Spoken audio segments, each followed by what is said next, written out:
ሃገረ ሾደን ምስ ቱርክ ዘለዋ ዘይምርድዳእ ክትፈትሕ ትደሊ ከም ዘላ ተሓቢሩ።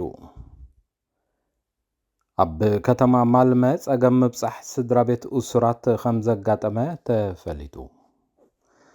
ጥዕና በለይ ዝኸበርኩም ተኸታተልቲ መደብና ዝኻብ ስቶክሆልም ዝመረበሩ ማዕከን ዜና ሃርሞኒ ንሎሚ 13 ሰነ 2022 ዝተዳለወ መሰናድኦ ዜና እዞም ዝሰምዕዎም ዝጸናሕኩም ቀንዲ ርእስታት ብምቕራብ ጀሚርና ኣለና። ምስኩሎም መሳርሕተይ ኣብ ስቱድዮ ምሳና ክትጸንሑ ዝዕድመኩም መሓር ብርሃሜ ድሕሪ ዝመሰጋገሪ ናብ ዝርዝር መሰናድኦ ዜና ክመርሓኩም እየ። ሰናይ ምክትታል።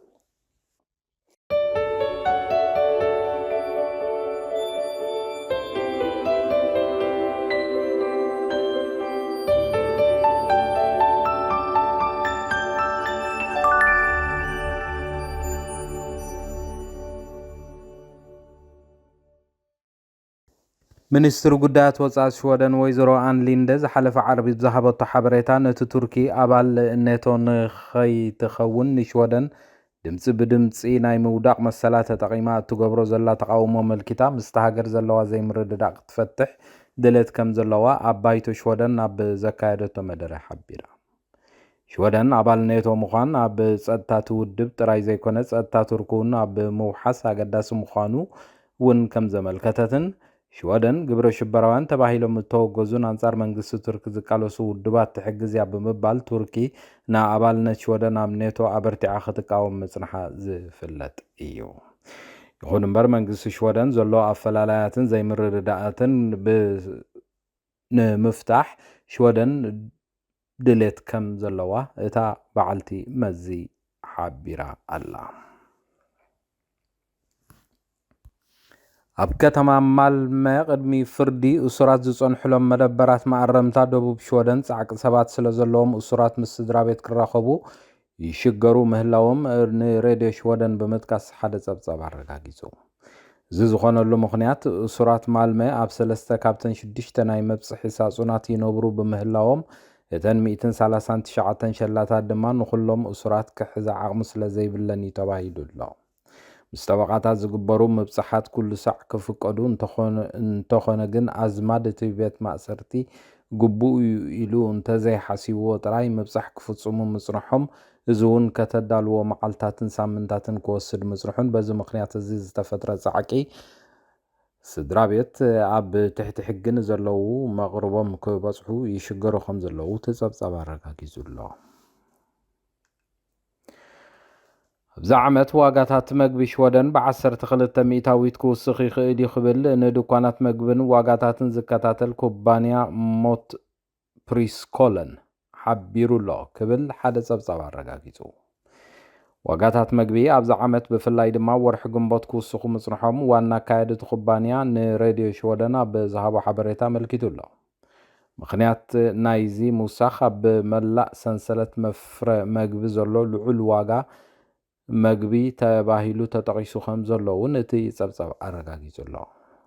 ኣብዚ ሒዝናዮ ዘለና መጀመርያ ዓመት ኣብ ዩክሬን ብሰንኪ ዝተኸፈተ ኩናት ዩክሬንን ሩስያን ኣብ መላእ ኤውሮጳን ዓለም ለኻዊ መድረኻት ናይ ዕዳጋ መግብታትን ብዘጋጠመ ሕጽረት ከምኡውን ክብሪ ነዳዲ ተወሲኽዎ ዳርጋ መላእ ዓለምን ኣብ ስዊድንን ዋጋታት መግቢ ወሲኹ ከም ዘሎ ጸብጻባት የረጋግጹ።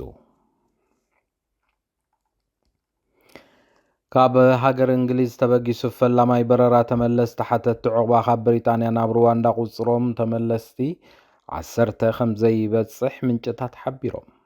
ክፍሊ ውሽጣዊ ጉዳያት ብሪጣንያ ጽባሕ ሰሉስ ነፋሪት ንኸበግስ ክፍቀደሉ ድዩ ኣይክፍቀደሉን ይግባይ ሰማዒ ቤት ፍርዲ ድሒሩ ክውስን ምዃኑ እውን ተሓቢሩ ኣሎ። ተሓለቕትን ስደተኛታትን ዝሓለፈ ሰሙን አንጻር ፖሊሲ መንግስቲ ኣብ ላዕለዋይ ቤት ፍርዲ ዝተዋህበ ትእዛዝ ክዕውቱ ከም ዘይከኣሉ እንተኾነ ናብ ርእሰ ከተማ ሩዋንዳ ኪጋሊ ክጥረዙ ዝሕሰብ ዘለዉ ቁጽሪ ሓተቲ ዕቑባ ብቕጽበት እናንቆልቆለ ይኸይድ ከም ዘሎ ጸብጻባት ኣመልኪቶም። ሓደ ምንጪ ንቢቢሲ ከም ዝሓበሮ ቤት ጽሕፈት ውሽጣዊ ጉዳያት ካብቶም ፈለማ ክምለሱ መደብ ተታሒዙሎም ዝነበረ 37 ሰባት ክሲ ዘመናዊ ባርነትን አንጻር ሰብኣዊ መሰላትን ብዝተኣሳሰር ሕጋዊ ብድሆታት እቲ ቁጽሪ ኣዝዩ ክጎድል ምኽንያት ከም ዝኾነ ሓቢሩ ኣሎ። ሰናዳይ ቢቢሲ ማርክ ኢስተን ውን እታ ነፋሪት ቅድሚ ምብጋሳት ቁፅሪ ናብ ዜሮ ክወርድ ተፅቢት ይግበር ክብል ከም ዝፀብፀበን ክሳብ ዝሓለፈ ዓርቢ ዝነበረ ሓበሬታ 130 ዝኾኑ ሰባት ክጥረዙ ከም ዝኽእሉ ፀብፀባት የረጋግፁ። ዝኸበርኩም ተኸታተልቲ መደብና ትከታተልዎ ዘለኹም ሃርሞኒ ሚድያ እዩ። እዚ ሓፂር ፀብፃብ ኩነታት ኣየር ናይዚ ሰሙን እዚ ብምኽታል ናብ ሓፀርቲ ዜናታት ከሰጋግረኩም እየ። ምሳና ፅንሑ።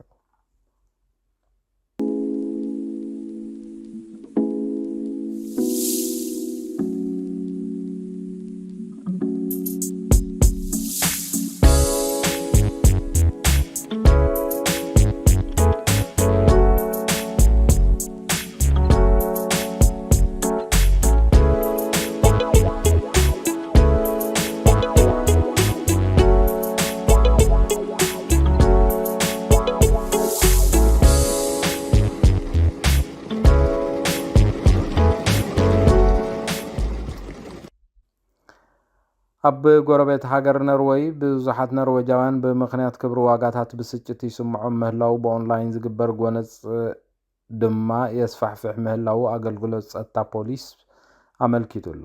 ኣብዚ ናይ ኦንላይን ፎረማት ገለ ተሳተፍቲ ንሰብ መዝን ፖለቲከኛትን ክሓትን ሓሰውትን ከምኡውን ሸፋቱን እናበሉ ይፅውዕዎም ከም ዘለውን ገሊኦም ድማ ተግባራዊ ስጉምቲ ክወዙ ከም ዝህድዱ ኣገልግሎት ቴሌቭዥን እታ ሃገር ሓቢሩ። ብዝሒ ዘለዎ ጽልእን አንጻር መንግስትን ጎነፅ ዘለዓል ተግባራትን ይፍጸም ምህላው ንርኢ ኣለና ክትብል ኣብ ጉዳይ ጎነፅ መጽናዕቲ እተካይድ ካትሪን ቱረለይፍሶን ገሊፃ ከም ዘላን ብሰንኪ እዚ ድማ ኣገልግሎት ጸጥታ ፖሊስ ኣብ ተጠንቀቕ ምህላው ኖርዌይ ቱደይ ፀብፂቡ ኣሎ። ኣብ ሕብረተሰብ ኖርዌይ ዘጋጥሙ ለውጥታት ኣብ ህዝቢ ዘይዕግበት ይፈጥሩ ከም ዘለውን ኣብ ተኣፋፊ ኩነታት ዝጸንሑ ገለ ሰባት ድማ ግብረ ሽበራዊ ተግባራት ንክፍጽሙ ዝድርኽ ኩነታት ተፈጢሩ ከም ዘሎ ክብል ሓላፊ ጸጥታ ፖሊስ ሓቢሩ ከም ዘሎ እቲ ካብ ኖርዌይ ዝተፈነወ ዜና ኣረጋጊጹ። ብዓሰርተታት ኣሽሓት ዝቑፀሩ ኣሜሪካውያን ሰልፈኛታት ሕጊ ብረት ኣሜሪካ ክተርር ዝፅውዕ ሰልፊ ከም ዘካየዱ ተሓቢሩ። ኣብ ዝቐረበ እዋን ዝተፈጸሙ ጃምላዊ ተኹስታትን ኣሜሪካውያንን ናብ ኣደባባይ ወፂኦም ነዚ ፃውዒት ከቕርቡ ደሪኹ ከም ዘሎን ኣብዞም ብኣማይ ዝቑፀሩ ሰልፍታት ብብረት ናይ ዘይምቕታል ናጽነት ደሊ ኣለኹ መሰረት ለውጢ ሕጂ ዝብሉን ካልኦትን ጭርሖታት ተሰሚዖም ኣለው። ፕሬዚደንት ኣሜሪካ ጆ ባይደን ነዞም ሰልፍታት ብምድጋፍ ኮንግረስ ተሃገር ሕጊ ድሕነት ብረት ክሕልፍ ወይ ከዓ ሓድሽ ሕጊ ከውፅእ ፀዊዑ ኣሎ። ኣብቲ ዝሓለፈ 24 ጉንቦት ኣብ ቴክሳስ ኣብ ሓደ መባእታዊ ቤት ትምህርቲ ብዝተፈጸመ ተኹሲ 19 ህጻናትን 2 ኣባፅሕን ከም ዝተቆተሉ ክፍለጥ እንከሎ እዚ መጥቃዕ ዘዝን ካልእን ኣብ ቡፋሎ ውን ኒውዮርክ 17 ሰባት ዝቐተለን መጥቃዕቲ መንግስቲ እቲ ሃገር ኣብ ቁፅፅር ብረት ተግባራዊ ስጉምቲ ክወስድ ዝፅውዑ ሰልፍታት ንክካየዱ ምክንያት ኮይኑ ከም ዘሎ ተፈሊጡ። ኣብ ቁፅፅር ብረት ሕጊ ዝጉስጉስን ነዚ ዝድግፍ ሰልፍታትን ዘሰናድእ ማርች ፎር ኣወር ላይቭ ዝተባህለ ጉጅለ ኣብ ዋሽንግተን ዲሲ፣ ሎስ አንጀለስ፣ ኒውዮርክን ቺካጎን ሓዊሱ 450 ሰልፍታት ተቃውሞ ከም ዝካየዱ ኣፍሊጡ ኣሎ። ውሩይ ድምፃዊ ቋንቋ ትግርኛ ዳዊት ነጋ ትማሊ ሰንበት ኣብ ሰዓታት ኣብ ምሸት ከም ዝዓረፈ መሓዙቱን መተዓቢቱን ገሊፆም ክብል ኣገልግሎት ዜና ቢቢሲ ኣረጋጊጹ ኣሎ። ዳዊት ነጋ ዝሓለፈ ሶኒ ንዘጋጠሙ ሃንደበታዊ ሕማም ስዒሙ ኣብ ከተማ ኣዲስ ኣበባ ናብ ዝርከብ ኣዲስ ህይወት ዝተባለ ሆስፒታል ኣትዩ ክትትል ሕክምና ክግበረሉ ከም ዝጸንሐ ድማ እቶም ምንጭታት ሓቢሮም ኣለው። ቅድሚ ሒደት መዓልታት ከም ሰዓል ኣቢሉ ዝጀመሮ ሕማም እናኸበዶ ምስ ከደ ብዓርቢ ናብ ሆስፒታል ከም ዝተወስደን ክሳብ ትማሊ ሰንበት ኣብ ስሩዕ ክፍሊ ክትትል ሕክምና ሆስፒታል ከም ዝጸንሐን ተፈሊጡ። ኣብቲ ሆስፒታል ሕክምናዊ ክትትል ክግበረሉ ድሕሪ ምጽናሕ ብፍላይ ትማሊ ሰንበት ኣብ ሰዓታት ድሕሪ ቀትሪ ሕማሙ ስለ ዝጸንዖ ናብ ክፍሊ ጽዑቕ ክንክን ከም ዝኣተወ ምሸት ከባቢ ሰዓት 7 ኣቢሉ ካብዚ ዓለም ብሞት ከም ዝተፈለየቶም ኣብ ጎኒ ኮይኖም ክከታተልዎ ዝጸንሑ መሓዙቱን ቤተሰቡን ሓቢሮም ኣለው። ዳዊት ነቲ ከም ሰዓል ኣቢሉ ብዝሓለፈ ሶኒ ዝጀመሮ ሕማም ኣብ ገዝኡ ብምዃን ንምክልኻል ግሉኮስ ይወስድ ከም ዝነበረ ዝወፀ ሓበሬታ አመልኪቱ ኣሎ። ድምፃዊ ዳዊት ቋንቋ ትግርኛ ዘመናውነት ንኽሕዝ ምስ ዝተፈላለዩ ትካላት ክሰርሕ ዝጸንሐን ዘላለየን ከም ዝኾነን ብዘመናውነት ንቋንቋ ትግርኛ ኣብ ምልባስ ተራ ከም ዝነበሮ ዝተፈላለዩ ጸብጻባት ሓቢሮም ድምፃዊ ዳዊት መንግስተ ሰማይ ንስድራ ቤቱ ከዓ መጽነናዕ ንምናይ ዝኸበርኩም ተኸታተልቲ መደብና ንሎሚ ዝተዳለወ ናይ ዜና መሰናዶ ዝስጋብ ሕጂ ክትከታተልዎ ፀናሕኩም እዩ። ኣብ ረቡዕ ናይ ተመሳሳሊ ናይ ዜና መሰናዶ ስጋብ ንራኸብ ንሎሚ በዚ ወዲ ኣለኹ። ሰላም ደሕና ምሲዩ። ሃርሞኒ ሚድያ ዕለተ ልደት መርዓ መመረቕታን ካልኦት ኣገደስቲ ዝኾኑ ናይ ፈተውትኹምን መቕረብትኹምን ምድላዋት ናይ እንቋዕ ሓጎሰኩምን እንቋዕ ኣብቅዓኩምን መልእኽትታት ንምምሕልላፍ ዘኽእለኩም መደብ ጀሚርና ከም ዘለና በዝጋጣሚ እዚ ንኹልኹም ተኸታተልቲ ሃርሞኒ ሚድያ ንሕብር። ንኹልኹም ፈተውትኹምን መቕረብትኹምን እንቋዕ ኣብቅዓኩም ንምባል ኣብ ትደልይሉ እዋን ሃርሞኒ ሚድያ ዕድል ከፊትልኩም ስለ ዘሎ ተጠቀምሉ።